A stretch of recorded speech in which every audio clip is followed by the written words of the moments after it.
So we've done this really working in partnership with the Access to Justice Foundation, who were really keen to highlight this element of their beneficiary work.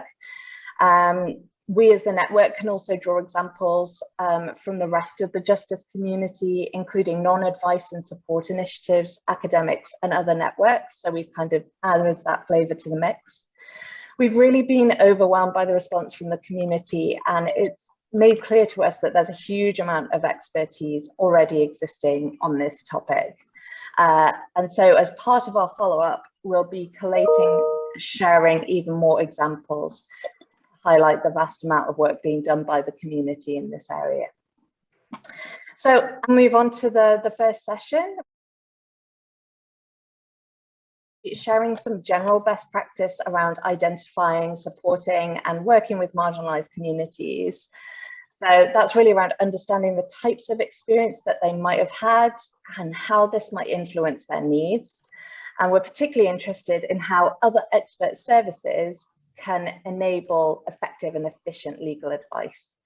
So I'm going to hand over to Liz Hand and Ivan Judd, who will be speaking on the work of CAS Plus and the different types of vulnerabilities they encounter and what best practice they've learned in working with these groups. So over to you, Liz and Ivan. So good morning. Thank you very much for inviting us along. So yeah, I'm Liz and this is Ivan, my colleague, and we work for CAS Plus. For those that don't know, that's Community Advice and Support Service, and we're based in Plymouth Magistrates Court. However, we do have sites in Newton Abbot, Bodmin and Truro, it's basically a signposting service based in the courts, and we predominantly work with defendants and their families. However, it is a drop-in service, so anybody that is at risk of offending or who has offended or is offending, they can receive support from us. I hasten to add, we cannot give any legal advice. This is all practical sort of work. So it's working with the offender pathways. We do a lot of work around things like mental health, accommodation, domestic abuse, you know, all those kind of things that sort of bring people to court, I guess. We are a volunteer supported service, so we do have staff members on site, but predominantly we've got students on placement and also volunteers. So the turnover is quite high because obviously, you know, it's great that volunteers come in, they get a little bit of experience and they move on and they've gone out into jobs such as social work and police and, you know, all this kind of stuff. This service is aimed at over 18s. I mean, it's not a service that is offered in every magistrates court in Plymouth, and we do get a lot of feedback from people that they do feel that it should be here.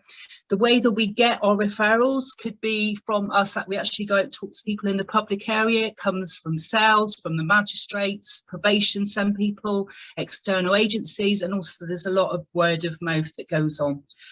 We work Monday to Friday, 9 to 5, full-time in Plymouth, and it's part-time on all the other sites. But if you check out our website, then you can get further information.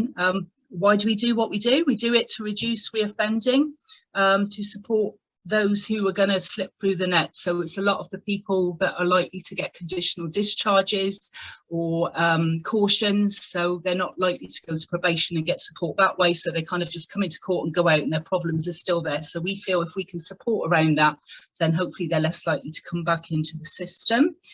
So yeah, it's aimed at low-level offenders, but that said, we do get people from all walks of life coming in, and we don't ever say no to anybody. Obviously we risk assess and, you know, signpost accordingly. I think the way, you know, best practice really, there's a real focus at the moment on being trauma informed. That's really important because quite often they come into the courts and, you know, cases are adjourned and there's sometimes no sensitivity around the language and how that's managed. So I think that's where we can fit in. We can talk to people, we can listen to people. Currently, because of COVID, there's a lot of long waiting lists, as you're all well aware. So we are holding a lot of clients where we've normally just signpost them onto different services. Those services aren't able to take them on at the moment. So it might be that they drop in and see us and they just offload, and we offer support, you know, the best support that we can. We're not specialists in any particular area, but we do have a lot of knowledge about a lot of things, so we are able to sort of sit and listen. And we've obviously had a lot of mental health training, domestic abuse, and the basic bits like that. So it's not like we don't know anything about anything, and we're just standing here giving leaflets, because we do have quite a bit of background. Ivan's been working in the prisons for most of his career. I've worked alongside a lot of female offenders in the community before I came to CAS Plus, and I've been here for 9.5 years now. So I particularly specialise in the women's and family stuff. Yeah, and it's really about working with clients in a person-centred manner. Now, I'm aware we haven't got very much time. There's so much more I could say, but I think that's a general overall of what our service does. But we're very open to, people want to put stuff in the chat or email, very happy to help. But thank you so much for having us here today. The only thing I would add from our notes, because obviously we had a brief slot, but the only thing I'd add that we haven't mentioned is we are a charity. Yeah. Other than that, Liz has covered everything on those notes. Amazing, thank you so much, and thanks for keeping to time. I should have said at the beginning, this is really a whiz through. What we're aiming for here is just to give as broad an oversight as we can as to all the different moving parts of this, but it's definitely something that we're going to come back and revisit in further detail, so thank you so much. And I'm going to hand over to Helen Fisher now. So Helen will be speaking on the Liverpool community advice experience of working with people, particularly with sensory impairments. Good morning. I've been working at Liverpool Community Advice, which was Liverpool Central CAB, since 2009, and we had a contract with, as part of the MAPS project, money advice and pension services, of one of the 20 organisations in the country that supported deaf people. So as part of the money advice contract, they funded us to have a sign language interpreter. Originally it was booked through Action on Hearing Loss, so that deaf people could access our service to deal with their debts. And we've been doing that since 2009 in partnership with Merseyside Society for Deaf People. It became apparent from our debt advisor that deaf people were actually being missold the financial products because they didn't understand what they were signing up to, because deaf people don't read English. If British Sign Language is their first language, their level of reading age is about age 9 or less, especially if they went to a school where it was all done in British Sign Language.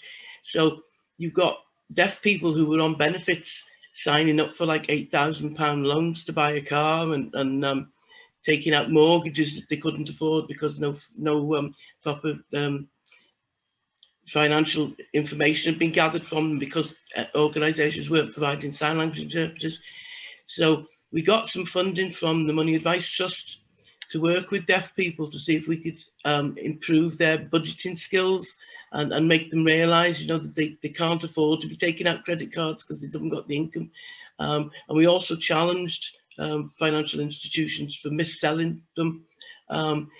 The work that we did the first year with the funding from the Money Advice Trust was so successful that they asked us, would we look at working with people with visual impairments as well. And in Liverpool, we're lucky that we've got Bradbury Fields and Christopher Grange, which is a centre for people with visual impairments. It's very, very proactive in the community. So I was able to go there and do outreach sessions for people to come and see me. And it could be about their the gas and electricity bills that they couldn't read the meters, so they had estimated bills for years and years.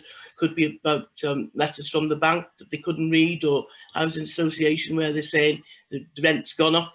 And what was very blatant was that organisations, and sadly the DWP is included in that, haven't got a clue what it's like to be deaf or blind.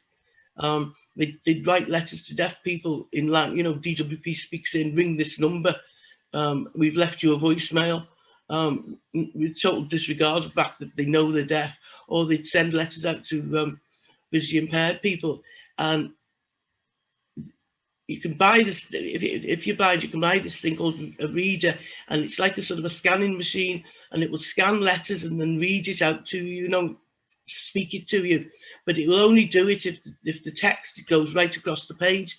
And the DWP are one of the worst for having all the text on the left hand side and then all grey areas with phone numbers and a big logo and all that. So it doesn't work. it won't read because it doesn't understand how the page is set out. And we actually asked the DWP to come and speak to the blind community to say, look, what you're doing doesn't work. Can you not have a format whereby you can, for blind people, it can go straight across the page? And they said they can't do it. And I find it incredible in this age of technology that deaf people are sent letters that they can't read with messages saying ring this number, and blind people are also sent letters they can't read either, simply because other organisations won't change the way that they operate. And what was worrying about the DWP was when they brought out universal credit, which has to be done obviously on a computer, on a portal. And I said, well, how are blind people going to access this? And the DWP person doing the training said, well, that won't affect many people, will it? And I said, well, if it affects one, you're breaking the Equalities Act. You know, you can't just say it won't affect many people. So we've now got blind people who I have to go and see and help them with the portal because they can't actually see what's on the journal. You know, and if they don't reply, then they'll get sanctioned. It's just, you know, it's just absolutely ridiculous. And I think in the report that I did, I have said that we've enlisted the help of the Equality and Human Rights Commissioner twice, one against the banks and one actually against the DWP. And they found the DWP is breaking the Equalities Act because they didn't put reasonable adjustments for deaf people to be able to access the service. But they're still doing it, sadly. Thanks so much, Helen. It's really interesting insights about the different types of issues that your community that you're serving is facing, and obviously some pretty big systemic issues there. I think a lot of the work that we're talking about today kind of really fits in and ties across a couple of different areas that we're looking at as well. So particularly on the kind of accessing digital tools and digital delivery by default, that's an issue that we're going to be picking up at the Justice and Innovation Group next month as well. So it may be worth kind of us bringing some learning across from this session into that session as well. But thank you so much for your insights today. They were really valuable. So as I said, that's really just a brief whiz through. We will be collecting the endless amounts of best practice around working with vulnerable communities into kind of some kind of centralized library so that everybody can access it as we move forward in this space. But I want to move on now to our first kind of our second session, where we'll be looking at delivery models. But firstly, I did just want to put a little note on here around terminology. So there's a number of different ways to talk about working in or with communities to deliver justice, to reflect the different methodologies, everything from community-led action to outreach services. Essentially, they all center around making sure that the service meets the community wherever they are, both physically and mentally. We're going to be exploring three main types of models, but if you have any thoughts or comments along the way on the categorization of the models and the terminology used, please do put them in the chat. We're going to start by looking at advice sector outreach into communities. Our speakers will be sharing some of their lessons learned and how to identify particularly underserved communities, and how they adapt their service offering to best meet their needs. So I'm going to hand over to Pete Moran, who'll be speaking about the learnings and insights from their Troubled Families project, particularly around ensuring the diversity of their client base. Over to you, Pete. Okay, thank you. Wow, it's a lot to try and fit into 5 minutes, but I'll try. Up to about 2013, we'd led a very simple life in some ways. We had 6 or 7 legal aid contracts. Our doors were open all day. Our service was full. We could fund the work that came through the door. And so all looked well. And it was only after legal aid rather fell apart in social welfare law, like we're involved with in 2013, that we had to move much more into funding our work from trusts and foundations, and this required us to look a little bit more deeply under the surface at what we were doing. And one of the things that became apparent was that the greatest single section of clients who were coming through our door were male and were largely in their 20s and 30s. a decent proportion lived relatively chaotic lives, but they met both the means and the merits tests. They certainly had justiciable problems, and so we'd largely filled our service that way without being too forensic about it. As we moved into more project-based work, I took some inspiration from what was then Coventry Law Centre and some work that they'd done with troubled families. And we put together our own version. The project in Cumbria was called Focus Families, so it had a far more sort of progressive and positive feel to it, in title at least. And in that project, we offered a specialist caseworker with particular skills and experience in welfare benefits and debt, but also in housing matters. And we worked very closely with, in particular, Bernardo's family centres, who referred clients to us who were simultaneously suffering from both financial and social problems. The very sort of brief version of what was an extremely complex project, really, was that unlike traditional legal work, instead of doing a discrete piece of work like a benefits appeal at the upper tribunal, let's say, and then closing the case, we realised, and most of you will too, that the client group who fall into that sort of troubled families denomination often have a whole plethora of problems. They also have a whole multiplicity of agencies already involved in their lives. But we found very little in the way of advice and nothing in the way of legal advice. We also realised that just to solve one problem was not likely to move these families and individuals on a very long way or sustainably. So we didn't close cases, and we still don't, at least not for a couple of years. And we work with the family, even in good times, to try and head off at the pass anything which is arising around mounting debt or issues around benefits or accruing rent arrears, etc., before they become critical, not once they have.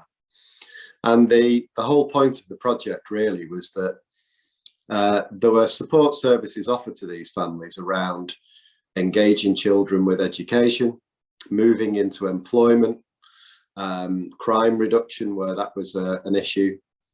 But we found that much of that good work being done by family workers and social workers would simply have the rug pulled on it by the fact that the family would get into critical rent arrears, lose their home, potentially resulting in the short-term breakup of the family, depending on what accommodation was available to them.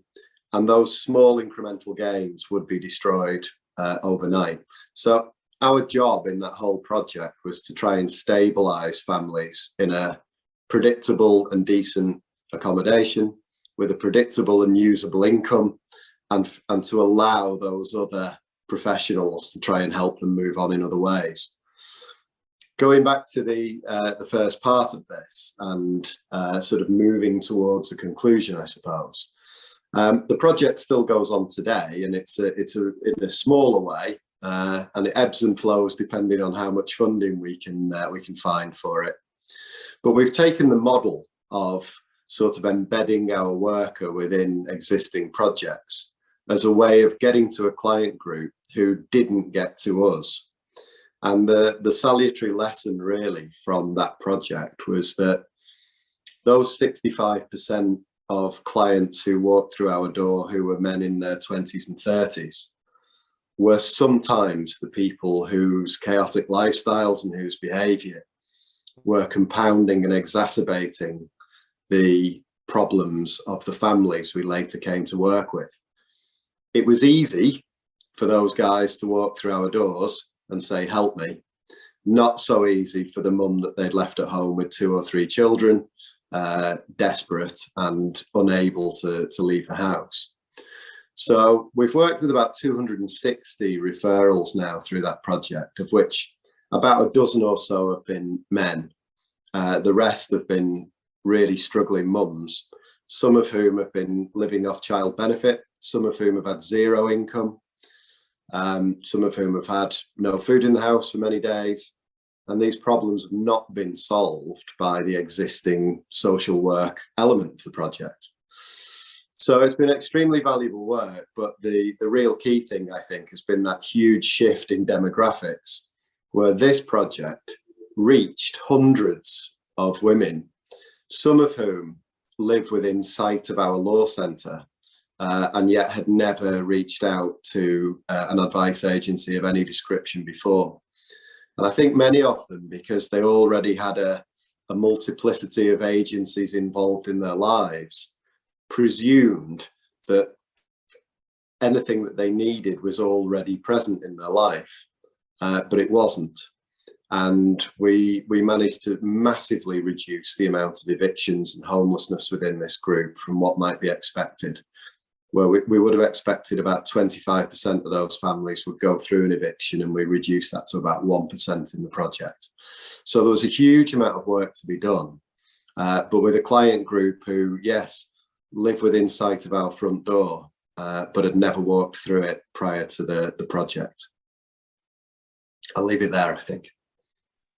Pete, that's fascinating. Thank you so much for giving us such a concise overview, and including within that as well all the amazing kind of outcomes and outputs of that piece of work as well. We'll definitely be wanting to follow that up in more detail. Thank you so much for sharing. I'm going to hand over now to Lamturi Podramaj, Lamturi, who will be speaking about the project that they deliver in partnership with grassroots member organisations in Advice Northern Ireland. Over to you, Lamturi. Hi, thank you so much. And sorry, my internet is very slow, so I'm keeping the video off here. But thank you so much for inviting me. I am Lamturi Podramaj, and I am the manager of EUS Project at Advice and I. Advice and I is a membership organization that provides leadership and representation and supports the independent advice organizations to facilitate delivery of high quality and sustainable advice services. We have over 70 member organizations that operate throughout Northern Ireland and provide information, advice and advocacy services on a wide range of issues and matters, including social security, housing, debt, EUSS, immigration, consumer and employment issues. Together with our members, we make up the Independent Advice Network. We provide members with advice and information on management systems, funding and planning, quality assurance support, training from foundation to diploma level, also social policy coordination and ICT development. In partnership with Migrant Centre Northern Ireland, which is also our member organization, grassroots member organization, we provide advice and support to vulnerable EU citizens and family members of Northern Ireland relevant persons to secure their immigration status under the Home Office EU settlement scheme. We offer immigration advice over the phone, face-to-face, online and outreach via home visits, and we also have a COVID-safe van that we use and our members use for reaching those that don't have digital skills or access to internet. We also raise awareness of the service. We offer information sessions for community groups, businesses, statutory and non-statutory organizations. We offer digital and language support. We have bilingual advisors. We also use interpreters when needed. We provide digital support via our Digital Champions volunteering project. This is an ongoing project in Advice and I for many years now. And we also have a dedicated helpline for the project. What worked well in this project is being able to cover all levels of immigration advice. We started with EUSS OISE level 1, but we now are OISE level 3, which we provide. We have a qualified barrister and the solicitor, and our member provided until now OISE level 1, but just recently managed to raise the level to OISE level 2. Having the triage process in place to identify the level of need, that helped quite a lot. So we could identify initially what the level of need and what other need was required. And also having the same case management system, being able to safely and securely and digitally refer cases. We also ensured that the recruitment focused on bilinguals, advisors and volunteers. So we recruited about 148 advisors in Northern Ireland. Having other complementary services and partnerships, and also having the COVID safe van enabled both organizations and other members to reach those without digital devices and skills or access to internet.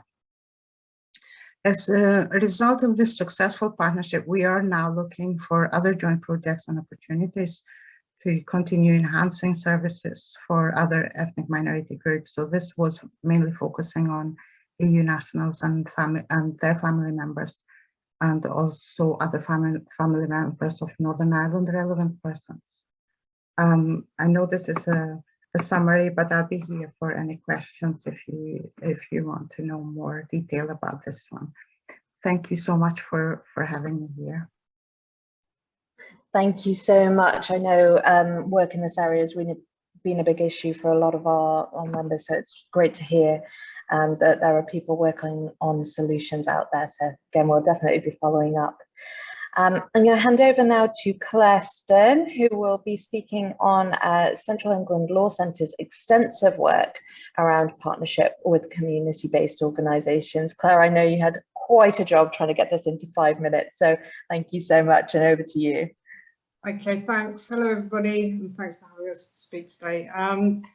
So as explained, I'm from Central England Law Centre. We operate in Coventry and Birmingham. We're significantly bigger in Coventry, so a lot of the work I'm talking about relates to our work in Coventry. So like all law centres, our core work is legal casework and advice, and we are able to offer this across the full range of social welfare specialisms. And we have, as has been described, working with our community for many years, but we're now starting to go beyond that. And working alongside our community to help them use the law to make the change that they can see they need to make for the people they're serving. So while over recent years, community outreach, public legal education, partnership working and strategic policy influence have become increasingly prominent in our activities and volume and complexity, we're now sort of taking it to the next step. So some examples of the stuff that we have done that's sort of led us to here, which you might have heard about, or you could have a look on our website if you wanted to find out a bit more. So we've been involved in Ignite, which is an early action project to activate legal rights early in people's interactions with services.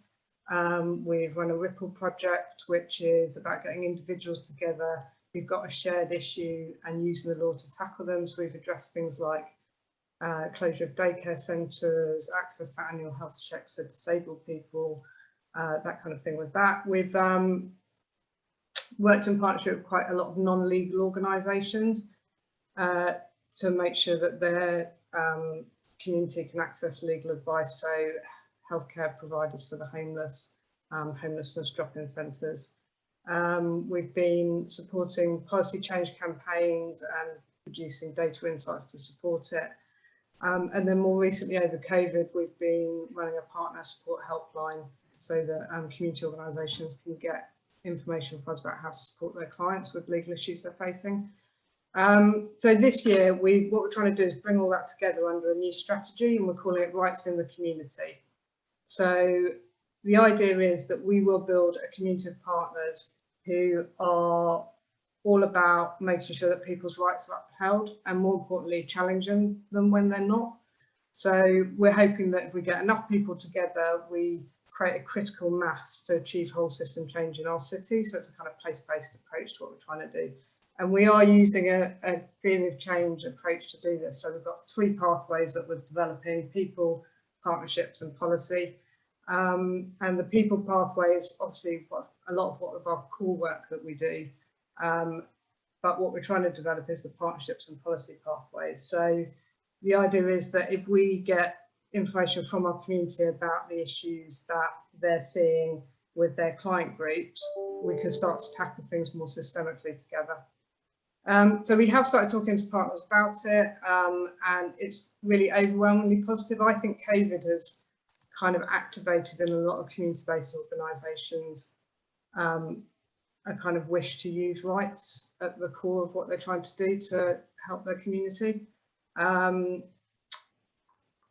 So just in terms of the mechanisms we're using, it's built on a lot of learning from the projects that I've described. So just to sort of talk through it a bit, we're looking at taking the following approaches. So we work with organisations to discuss the serious issues that affect their individual clients, so they can start to spot patterns. So we've done this through convening practitioner groups, attending team meetings of community organisations, shadowing organisations when they deliver client support so we can understand what sort of things are coming through the door, setting up partner support helplines like I've described. We also are starting to use our own data to identify patterns in casework referrals from organisations, and then the plan is we want to be able to share that back with the community and the organisations that we're working with. We are trying to promote an open dialogue about changes in policies and practice. So that's about producing good quality public legal education materials. We produce a legal information pack, which we send out to over 1,000 frontline workers across Birmingham and Coventry. But we've also done webinars, we've done podcasts, to sort of experimenting with lots of different methods. And also engaging in networks that are interested in this kind of whole change approach. I'm going to stop because I've reached my 5 minutes, but I will be happy to take some questions if people want to contact me. That'd be more than welcome to. Thanks very much. Fantastic. Thank you so much, Claire. And I know we could talk extensively and at length about the work of Central England Law Centre in this area, and hopefully we'll get a chance to do so in the future. I'm going to move us over to the next kind of subsection, the next type of delivery model that we're going to be focusing on today, and that's advice services that are delivered by other community-based services rather than advice services as their main purpose. Those types of organisations that are best placed to understand and meet the needs of the communities they serve, mainly because usually they are born out of the communities or they are identified with those communities. So I'm going to pass on first to Zainab Bibi, who will be speaking on the community integration and holistic approach of the Nishcombe Civic Association. Over to you, Zainab.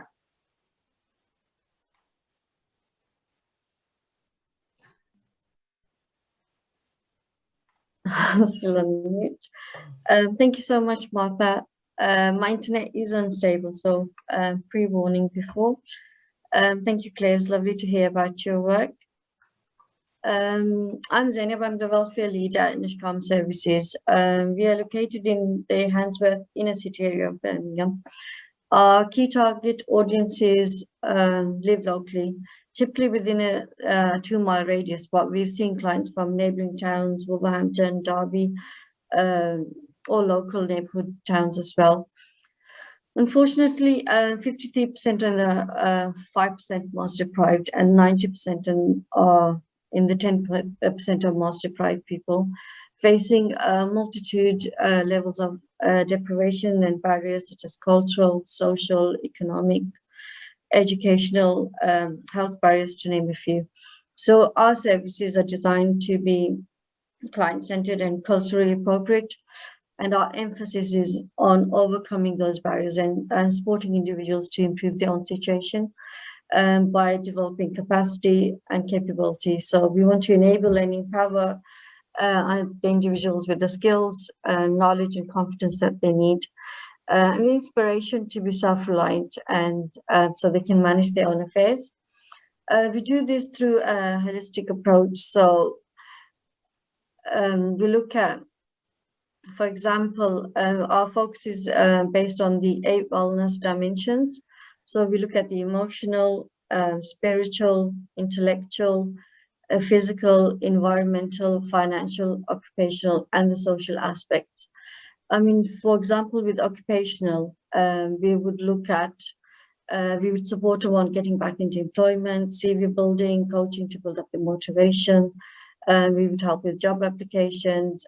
We've got life skills that we do. So we're an apprenticeship provider. So we assist as much as we can. And it's an overall arching kind of view on people's lives, what's going on, because we know nothing is done in isolation. Our advice and advocacy service has been ongoing since 2012. We have seen more than 6,000 clients benefiting from 7.2 million of direct financial outcomes, as well as soft outcomes.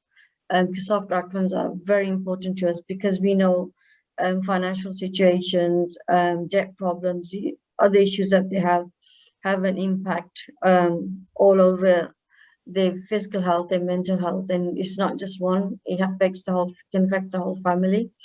So we want to target each area, see the root causes of what's going on. We are a values-led organization, and most of the staff and management, we have lived in experiences. And as a values-led organization, we look at our core values. For example, every week we have a value that we talk about, what it means to us, as in our work. And this week it was on love. And we talked about what the value of love is to everyone. And I think when I initially got into services, I think it's all about how we feel and how we perceive everyone.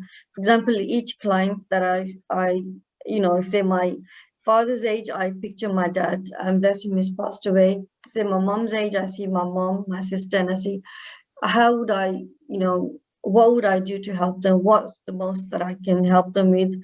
So I think we make it very personal.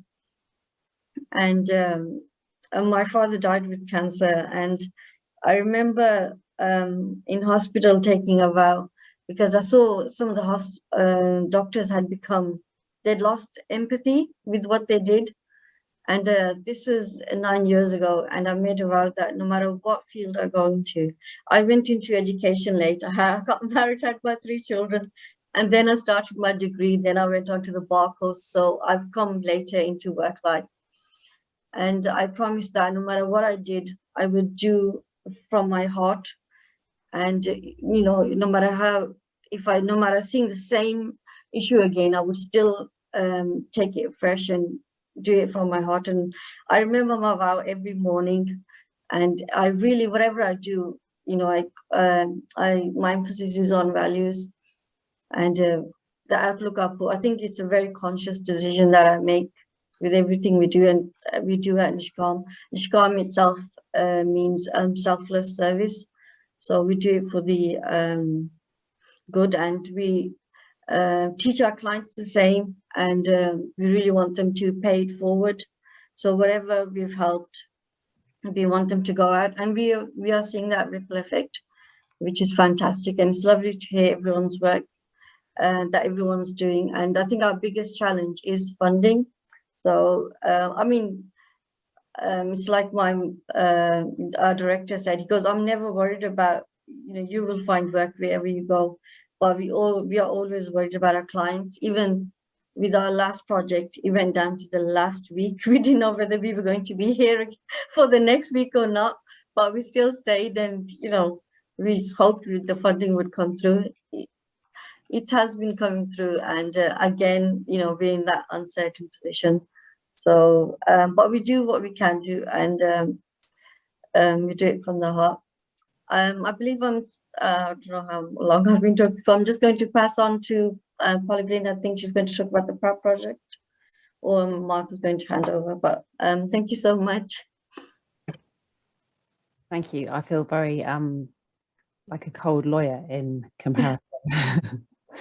So I'm here to talk about the PAP scheme, which the basis of this is to provide very specialist training on a very small bit of law. And that once you've done that, you can empower people to use the law to assert their rights. I'm a big believer that lawyers, you know, you have to study law for ages and ages and ages to become a solicitor, but you don't actually need all that background to be able to use law like a lawyer in certain specific bits, and that's the basis of the project. So how we do this in the PAP project is by we give e-learning training, and that's freely available. And so whenever people come and go, they can log on, do the e-learning training, and it's just there available for everybody. We then have created a whole lot of precedent letters, which once you've done the training, you have access to, and then you can use the precedent letters, and they're very formal legal letters. The project we run is about public law, and so they're pre-action letters, and they're part of a pre-action protocol, which is why it's called the PAP project. And they are on the issues that we get reported from the people using the project are necessary. So classically during the pandemic, there were a whole load of other issues that were coming up. So we drafted a whole lot of more precedent letters to reflect those. And then the third part of the project, which is also completely crucial, is that each of those letters gets supervised by Dighton Pearce Glynn DPG solicitors before it goes out. So the people draft the letters, email them to us, and we check them before they go out and advise on any follow-up as needed. And that's all done by email, and we try and get back to people within a few hours of doing the letters, if not sooner. And that's the project, that's the basis of the project. And what I find really is exciting is it totally works. So we had an independent evaluation, and 85% of the time, the formal pre-action letters written by those organisations on their own letterhead resulted in the outcome that the clients wanted. So a lot of the cases around destitution, so it resulted in people stopping being destitute. And the rest of the time, we were able to refer to solicitors, definitely not just us, but loads of other solicitors who are aware of the project now and realise that this is a good way of getting cases where they're not just going to fold after a letter, but they're going to go to court, and solicitors like being in court. The other thing that's really exciting about the project is that it's enabled us managing the project to see the wider problems as they come up, and then use that information as evidence in systemic challenges in the High Court. So we've been able to, some of the cases we've taken, we've used, sort of started off from the PAP project, so sort of came out of issues that we were seeing were a real problem, and then we took systemic challenges on those issues, and that we did one on Section 4 delay, with particularly with refugee action. Other cases we did some work around the Napier barracks, and we used the evidence from the PAP letters we had done as part of that case. I think it's really exciting because and I'll be very quick. Kat from Bristol Refugee Rights will speak to it from her point of view as a frontline worker, because mostly the cases now are done by frontline workers. But what's really exciting is how empowering it is to allow people to use the weapon of law and to really empower people to assert their rights. And I'm quite excited about how we could use that not only with frontline organisations, but also directly with communities. We're looking at expanding the scheme. At the moment, we're developing a similar scheme for deaf and disabled people, and we're in the middle of doing focus groups to work out what issues we could use to do that, and to sort of replicate the scheme in different areas. I think there's a lot of potential here, and if anyone's excited about this, I'm very excited about it. I'm really happy to be very open source about it. I think everyone should be doing a bit more of this, and I'm very happy to share whatever knowledge I've got from doing it. Kat, do you want to say anything? Thanks, Polly. Yes, we've been part of the PAP project for a few years now. Bristol Refugee Rights is an organisation with charity, providing advice and support services primarily to asylum seekers in Bristol. And our advice team works with people who are going through the asylum system, with a few staff members and about 12 volunteers in the team. And a large part of our work revolves around helping people out of destitution and into Home Office asylum support. And so being part of the DPG PAT project is a really useful tool for us, for example, to be able to challenge Home Office delays in making a decision on a client's asylum support application, or where the Home Office has granted the application, but the accommodation is taking a long time to be provided. And these processes can actually take weeks, and all the while the client is destitute. They might be sofa surfing, potentially even street homeless. And so we found that the escalation routes that are provided by the Home Office are often sort of unsuccessful or very inefficient. And so in fact, in recent months, it's happened quite often that we've managed to resolve our client's problem through other means quite a long time before we receive a response via the sort of the escalation route. And so before our involvement in the PAT project, if the Home Office delayed or they refused to respond to our chasing emails, we often had difficulty in getting our clients the support they were entitled to, as solicitors didn't have perhaps enough capacity to take on those cases at such an early stage. And so we've used PAT letters, as I said, to challenge delays, but also where, say, unsuitable accommodations being provided to our clients. It might be the state of a family's housing, or, for example, where the Home Office has failed to take proper consideration of a client's need to be accommodated in a particular location. It might be, for example, that they have an ongoing mental health treatment in Bristol, and so they really need to stay here in order to carry that on. And many of our volunteers have done the e-learning training that's been put together by DPG, and that then enables them to access the template PAT letters that Polly mentioned.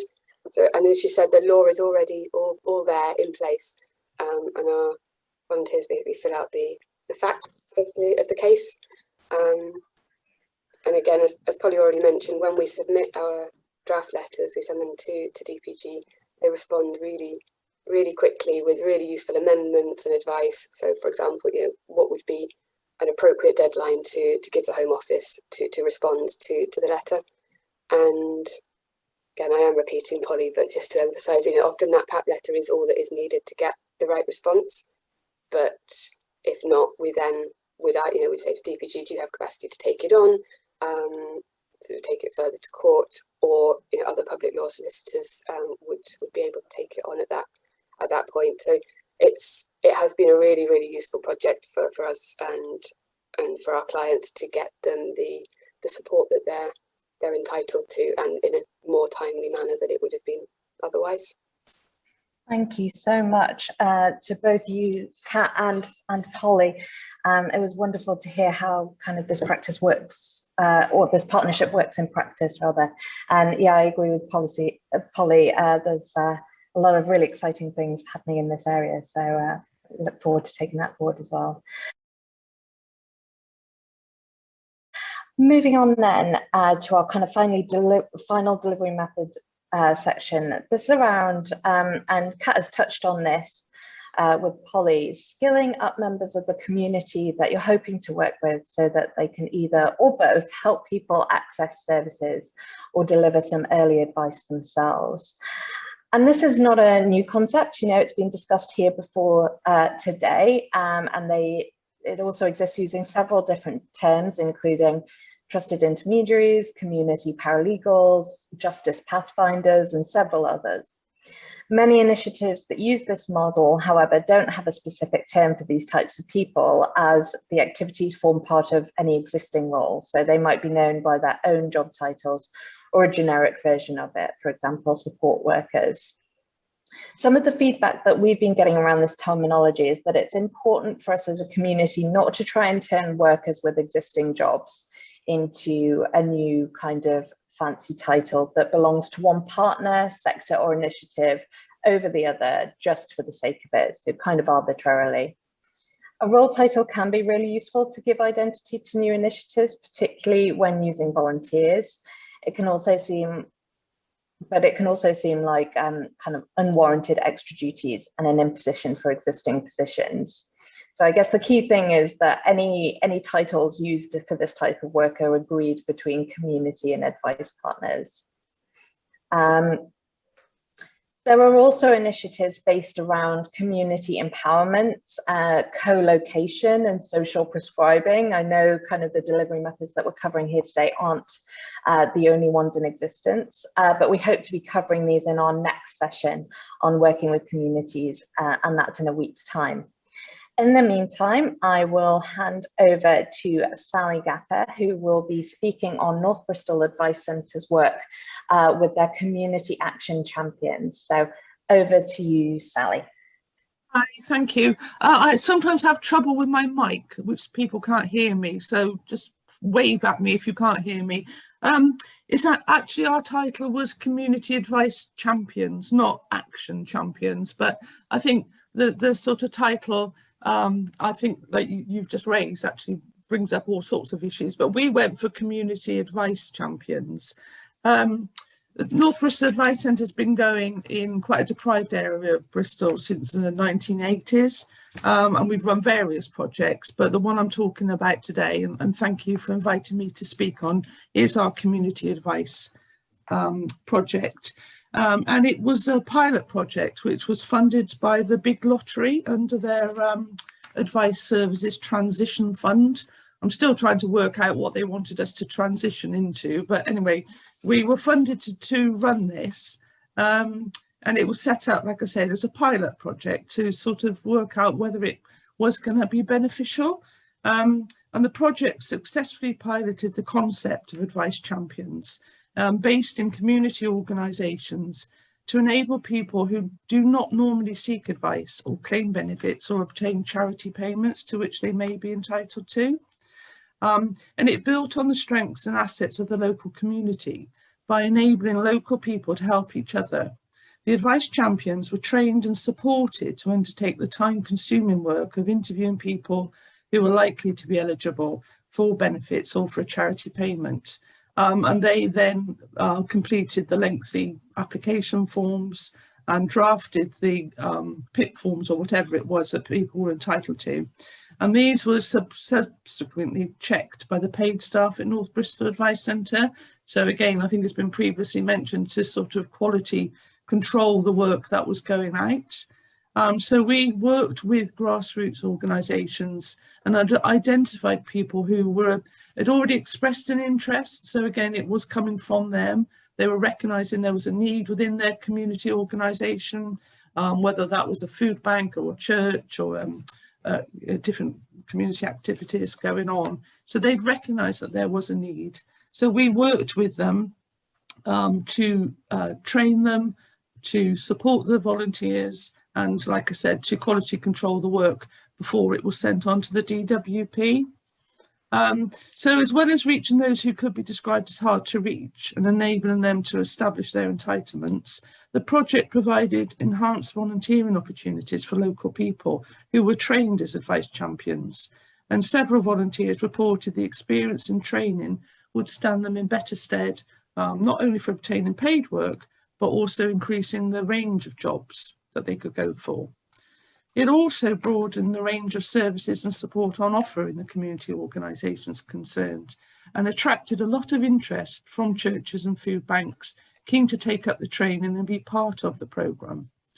And although community resilience is hard to measure, it can reasonably be concluded that this pilot project will have contributed to local community resilience by increasing knowledge and expertise at the grassroots and through the model of local people helping local people. So in summary, I would say the strengths and the main point of the project was to increase access for local points at a local area that they were already comfortable in going in. It certainly developed the skills and knowledge of the local volunteers and paid staff, and it developed the range of services on offer locally. Another strength was it developed strong partnerships, which led on to further opportunities to work together, and it increased North Bristol Advice Centre's knowledge of what services were out there, so we could further signpost people to. However, it was very resource intensive. We did have to have, we have a volunteer coordinator who was able to work with these grassroots organisations, but obviously they had to be trained and supported, and we had to quality control the work. So the numbers weren't huge through the pilot project, and unfortunately I think funders often are more concerned with the number rather than the actual quality or the outcomes of the work. So we know, and if you have a look at our video, which I think the link's going to be shared, you can see that the work really did have an impact on the individual who got the help, but also on the grassroots organisations themselves. And certainly a couple that we have worked with have really gone on from strength to strength. And they've said that our input has really helped. And the idea, obviously one of the big ideas behind it as well, was also to take some of the pressure off the more experienced advice workers, because we are still experiencing overwhelming demand for help with form filling. It's one of the biggest areas. So that was the idea, which hasn't necessarily happened because we were unable to secure further funding for it. But please do have a look at the video and email me in the chat room if you've got any questions. Thank you. Thank you so much, Sally, and an important reminder that impact requires investment there as well. I'll hand over to Lisa Wintersteiger now, who will be speaking on Law for Life's Trusted Intermediary courses on housing rights for women. Thanks so much, Martha, and hi everyone. And I suppose I'll try and pick up on some of those key themes and really hear you, Sally, when you talk about the numbers game. It's such a crucial challenge, I think, working in this context when you're doing more intensive work in communities, to show the value when you're not just doing big numbers. And I suppose that's where we come from insofar as our organisation is a public legal education foundation. A great deal of our services are digital, they're online. We serve 1 million or so people online, which is fantastic. But of course, we know that not everybody can get to us online and not everyone can use that service terribly effectively. And in fact, you know, more and more people are using us online in order to support somebody else. So our community programs really derive from that challenge of bridging communities who are much more in need to some of the digital support that we can offer. But I thought I would, rather than talk about the whole kind of range of programs we've got, is to kind of focus in on one program which we completed this year. And it's interesting insofar as, I suppose, specifically talking about the funding challenge, was funded and commissioned directly by the Ministry of Justice, which was a bit of a coup for us, it's got to be said, because most of our education work has been funded through trusts and charities. So it's really great to have that kind of direct governmental involvement. And they asked us to do some pilot work this year, and the provenance for that programme was really a kind of underlying, ongoing need for people who struggle to understand their rights and processes in the context of private renting issues, and also to some extent the transition to social housing, where perhaps they might be at risk of homelessness, but also to tackle the challenge of underserved regions, particularly where there's very little access to legal advice. Particularly the rural areas, and within that context, in the kind of private rented sector, is of course ongoing challenges of affordability. And so we were looking particularly to work in areas like Devon and Cornwall having a real housing crisis on at the moment, and using the links with communities to get to the most vulnerable people within that housing context. And then specifically, we were interested in working with women's groups because we've been doing a lot of that in the Greater London area. So we launched the programme. It was a very short commission. It was a 3-month pilot. We began that and completed it in March, began at the beginning of the year, completed in March. We reached 49 individuals and 44 organisations over that very short period, both in the Southwest and Northwest.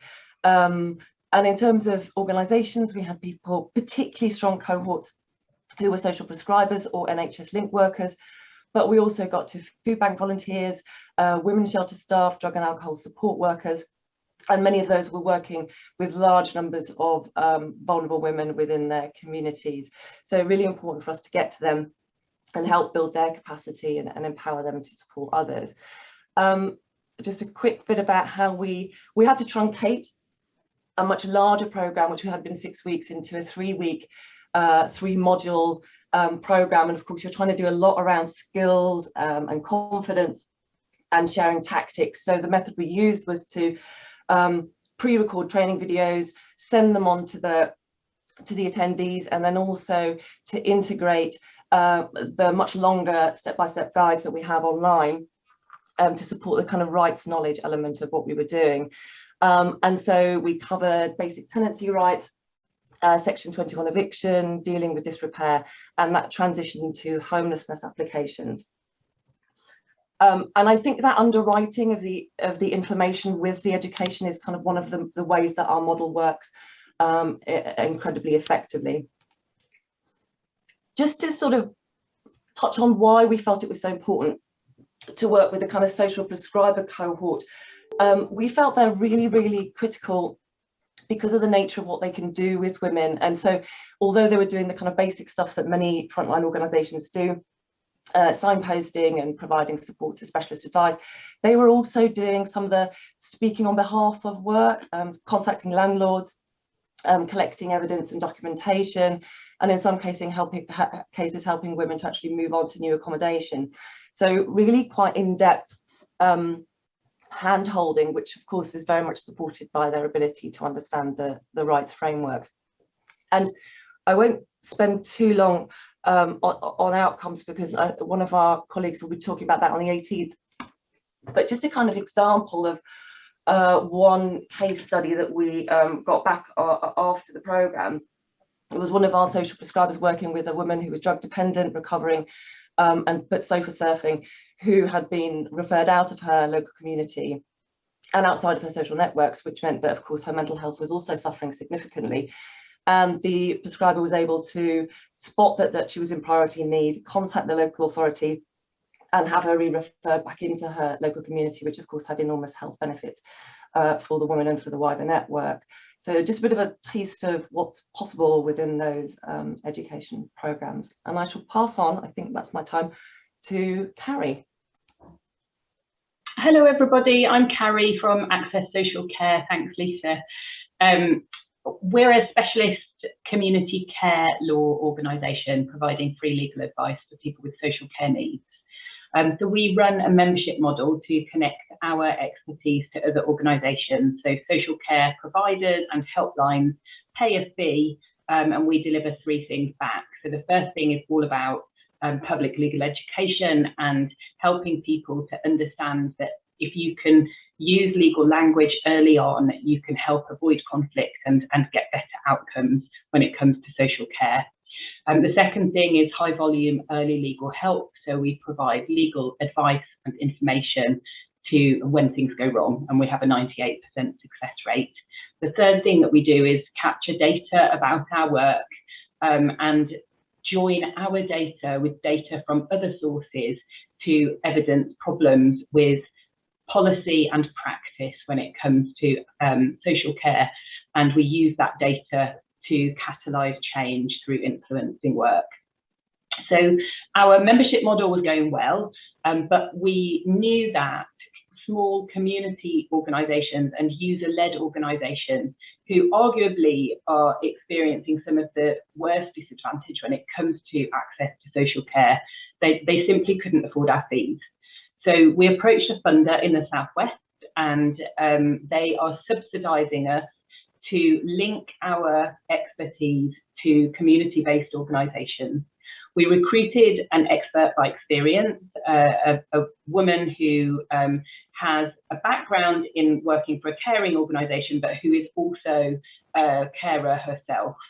She has a son with very complex needs, and she was very embedded in the community already. So that enabled us to fast track our link with a disabled person-led organisation called Inclusion Gloucestershire, a family-led organisation called All Sorts Gloucestershire, and some other organisations based in some of the most economically deprived areas of Gloucestershire. That all has gone really well. We're starting to spot themes, and we're starting to really start to work closely with those user-led organisations to drive improvements around the knowledge of how to use the law to get better outcomes. But one of the things that we noticed, so we started working with an Asian-led organisation called the Friendship Cafe, and we realised that it was harder for us to link into communities, racialised communities in Gloucestershire. So we started to look internally at our own model. We're a white-led organisation, and we started to do quite a lot of intensive work internally around diversity, equality and inclusion, both at an operational level and at a board level, a governance level. And we started scoping our next hub in London. So we knew that because of for many reasons, Black and Asian communities in particular have experienced quite extreme health and social care inequalities.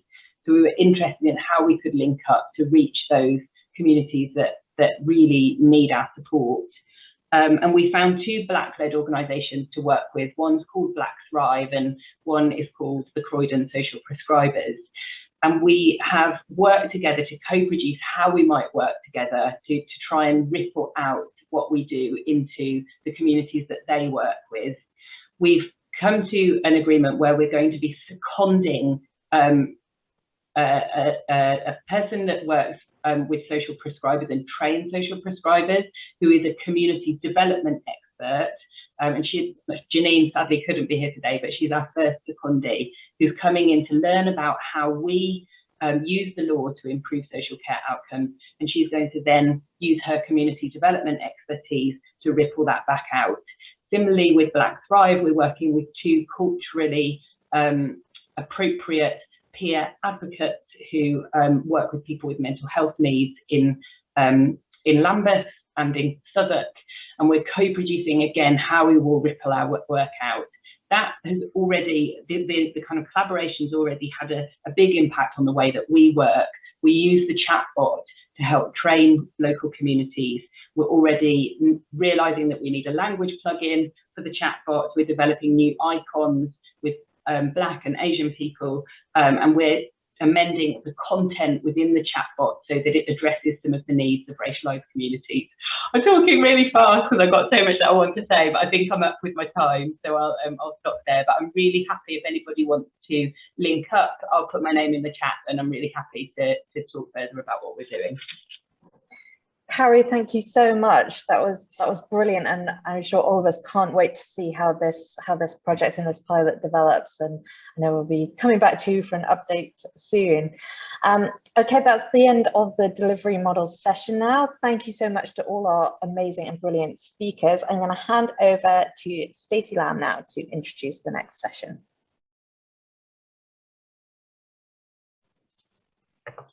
Thanks, Martha. Lovely to see everyone. So in this part of the session, we'd like to invite thoughts around how we can effectively measure and demonstrate the impact of working with communities, which, as has been clearly demonstrated this morning, just underpins our ability to get legal help to those that need it.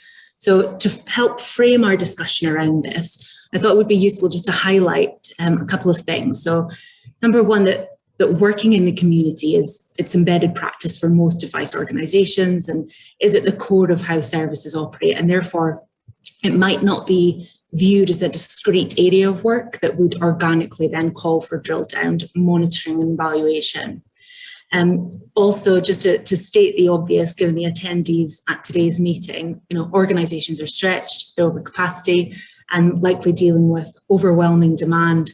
So organisations have had to prioritise the resourcing of frontline service delivery, which by necessity has meant that organisations have been unable to sufficiently invest in their infrastructure, including their data and learning monitoring systems and processes for some time.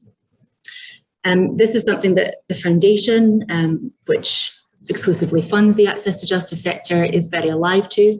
And Sally, thank you for your comment on funders reporting, and that it's the outcomes that are really demonstrating the impact, and that's definitely at the Foundation something that we really recognise. Also from the funders' perspective, just to link to funders of the Community Justice Fund, we recently came together to look collectively at what data we're gathering as funders, how we're using it to support the sector, and what we're missing to help make the case for a further investment. So this initial meeting hopefully is the first of a series of events, and I'll keep you updated through Martha on how that conversation develops. But some of the key things that came from that initial conversation is, that organisations need to be sufficiently resourced if we're going to gather meaningful data that can then provide us with the learning that we need to then increase investment for the sector. And also that we need to support a mind shift from reporting for funders being seen as an accountability tool and move that towards a learning tool. And that's, again, something that has to be driven from funders, and to give organisations that trust and freedom to be candid and really tell us what's working, what's not, and what we can do to support. So as I said, I'll keep you updated with that through the Network for Justice. Before I hand over to Dal from Advice UK, I'd just like to share some thoughts that we've received from Age UK on this. So particularly in relation to data monitoring when working with marginalised communities. So primarily, they've noted a reluctance of advisors and possibly clients to capture or ask for monitoring data, especially around issues that might be considered slightly more sensitive or that they don't feel are relevant to the case, for example, profiling or equalities data. And also systems not being set up to capture relevant client profiling data to be able to identify how much reach agencies have within certain marginalised groups. So often these things only get monitored once an agency has funding to work with a specific group. And our colleagues at Age UK did highlight that one such group with local Age UK services could derive a significant amount of learning would be from carers, but the resources for that and to capture that just aren't consistent. So I'll leave you with that and hand over to Dal. Hi everybody, and thank you for giving me a moment to speak. I don't want to take too much time. I've popped in the chat. I'm just doing it now. A link to a briefing that we've produced, which we're very happy to share with attendees. We've called it Measuring What Matters. I think it kind of sets out some of the things that we think are really important. Great, Stacey, to hear from you. We've been involved, as you know, with the Community Justice Fund, and it's been really helpful. The Access to Justice Foundation's approach to learning has been incredibly helpful. We would love to see that joined up working across programs where we can encourage people to learn. For us, as you'll see from the briefing, our basic question that we encourage you always to ask is, for all of this monitoring and evaluation, you'll tend to be doing it for one of two things. You'll be doing it either really to learn, or you'll be doing it to convince and demonstrate. And it's not that one or other is good or bad, it's just being conscious of why you're doing monitoring and evaluation. The briefing explains that in a bit more detail. Two or three top tips that I thought I would just sort of chuck into the conversation. Have conversations with people. We often find people getting bogged down in, oh, I've asked people to complete a survey, they never respond to it. If you try, even if it's a small number of conversations, you're not going to be able to do it with everybody you see. But if you are able to have conversations with people, you will find that in the course of giving them advice and support, doing whatever you do, you will find out what is important to them. People in your services or organizations will have access to that information. Don't say clients aren't giving us feedback. They're giving you feedback as they use the service, as they interact with you. We'd also say, and we would say this as a very diverse network, and it's great to see Advice UK members represented here today, but make sure that if you're monitoring and evaluating something, that you really monitor and evaluate the things that make your organization unique. What's your special sauce? Don't just monitor and evaluate the things that everybody else does. You know, that doesn't show how you're different. It doesn't show what the added value is. Monitor and evaluate your special sauce. What is it about your recipe that's important. If you can't really talk to that with your monitoring and evaluation, you're going to find it much more difficult to raise the resource, get the buy-in from funders and others who you need to have on your side. Last thing, we've suggested that organisations often only tend to monitor and evaluate the good stuff that they do. It's very rare to find organisations that can tell you anything quantitative about stuff that was inconclusive, or stuff that didn't work, or stuff where you lost contact with the person, they didn't act on your advice. One way of capturing that sort of information that we recommend is using a learning log. And again, there's a bit more information there in the briefing. We'd love to have your feedback on it. Does it actually do what you need? Does it give you any useful information? And again, do just get in touch. And yeah, that's me. Thanks, Dal.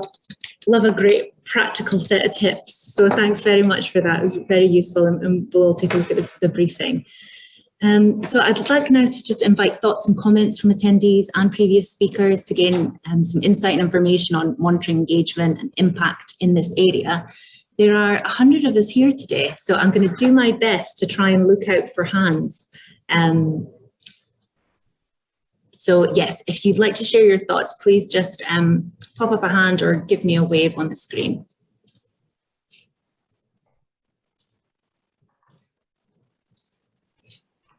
Oh, Lindsay? Yes, hello. Sorry, I found it quite difficult to find my hand for a minute, but anyway, there we go.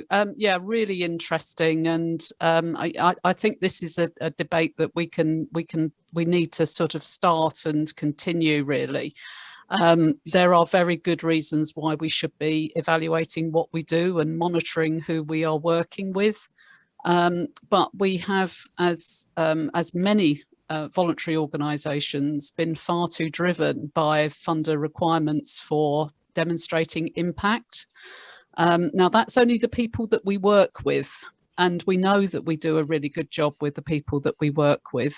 I think there's a much bigger question out there, which is about access to justice, really what this network is all about. And I think really what we should be looking at is how we contribute to the ability for people to be able to access justice when they need it.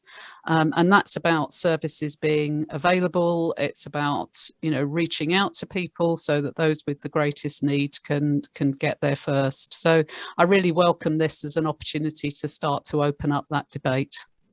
Thank you, Lindsay. Liz? Hello, everybody. Greetings from Melbourne, Australia. Good to see some familiar faces too. Look, I'd endorse what Lindsay said, as always, about the systemic issues, and going really back to Claire's point about not ignoring the causes of problems. But one thing that I'd just like to share with you that's worked really, really effectively in Australia, in a similar sort of NGO, not-for-profit, but with a focus on justice and the legal assistance sector, is it was actually an idea before I got left Australia to go to the UK and got stranded last year. Now I'm back. But I said to someone I was mentoring in evaluation that what would be really good would be to set up a community of practice in evaluation. And it now has 92 regular members. It meets, I think it's once every 3 months. And it's an informal gathering of like-minded people who share experiences, talk about barriers, talk about problems. And it relates to service delivery, community development, law reform and policy reform, campaign work. And slowly, I mean, obviously evaluation is a slow process, but they're slowly building up to the systemic stuff as well that Lindsay was talking about, and evaluating that.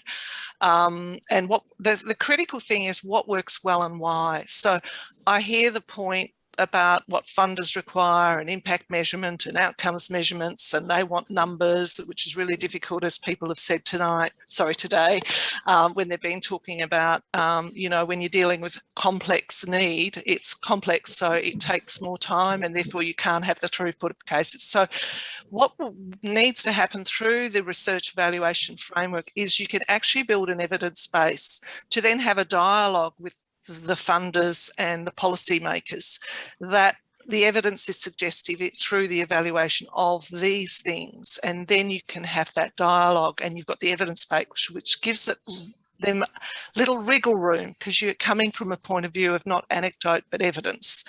And so what I'd say is, my tip for everybody would be, really be wonderful to perhaps start up a community of practice with like-minded people who are interested in this stuff. And then you can start to build each other's capacity, and like a train the trainer model, where you share your stories and people share examples of what they're doing and how the tools they use, the questions they ask, those sorts of things. Low burdensome, easy to administer, qualitative and quantitative tools. And it builds a level of sophistication, and you can support people who are starting out and those who are further down the track. So I'm sorry I've taken up too long, but no, that that's idea fine. of Thanks very much, practice, I think it's really a good one, because it has lots of benefits. Thank you. Well, if there's any links that you can share, or maybe after the meeting, then we can definitely circulate those. I've popped Lisa? some in the chat room. Thank you. Thanks, Liz. Lisa? Thanks, Stacey. Yeah, I mean, I fully agree with all the things that Liz just said, who's been doing some brilliant work with us, and having somebody to kind of support sharing those skills and share it with other organisations who are in similar dilemmas is just so crucial. I just wanted to do a little bit of a kind of shout out for Qual. Look, there's a struggle that we all often have, is exactly what, coming back to the question about, you know, the numbers game. Can we show the numbers? Can we do the empirical measures? We've had the luxury and the great privilege of support to do some research in the last couple of years, and we've really built out our qualitative work. And I just can't say how crucial that's been for our learning. And primarily what we've done is kind of both ends, working on semi-structured interviews with service users and participants in our programs, but also working on semi-structured interviews with lawyer panels who work in our affordable advice work. So we triage individual clients up to resolution lawyers at both ends. You know, what's been so rich for us is to spend time talking and listening and hearing what people have got to say about why it works, what's wrong, where the values are. And I was just really impressed by Zainab, our colleague who spoke earlier. Look, how often do we capture something like that, who says something so critical about values, and that they're coming from the heart? I mean, isn't that what all service users want from their organisations? And isn't that why they trust us? So capturing that stuff I think is just something we need to almost fight back to funders who for a long time asked us to do an awful lot of bean counting. So I'd just like shout out for some Qual, and shout out sharing some of that heart stuff, some of that values-led stuff, and telling funders and also policymakers why we matter. Thanks, Lisa, and what an excellent place to end on, I think. Jane, I've messaged you in the chat, so if you could pop your question in there, we'll follow up by email because we are at time. But thanks for everyone who has contributed to this session, and I'll hand back to Martha. As Stacey said, what an amazing way to end. Thank you all so much, both to our amazing speakers, those who contributed, those who took the time to share their learnings and experiences with the rest of the community. And thanks so much to all of you who shared via the chat function too. A couple of people have asked whether this will be shared. It absolutely will be, and we'll be sure to follow up on some of the actions in there as well. So there's been a couple of suggestions as possible next steps forwards. It'll be excellent to explore them with you. The next meeting on working with communities to deliver justice will be on Thursday, the 18th of November, so a week today at a different time, 4 to 5:30 p.m. That session will look at funder perspectives, as well as highlighting existing research and reports we can learn from, some more international best practice, and exploring what the role for networks is in facilitating some of these cross-community partnerships.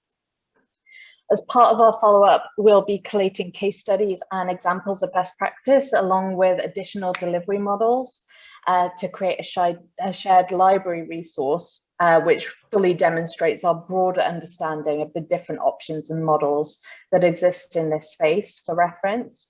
And we'd be really keen to hear your feedback on how this meeting has gone and what additional work in this area we could be supporting. So any and all suggestions, really, really welcome. We'll be using a feedback form to follow up this meeting, but also I'm very happy to kind of meet with anyone one-to-one to discuss further as well.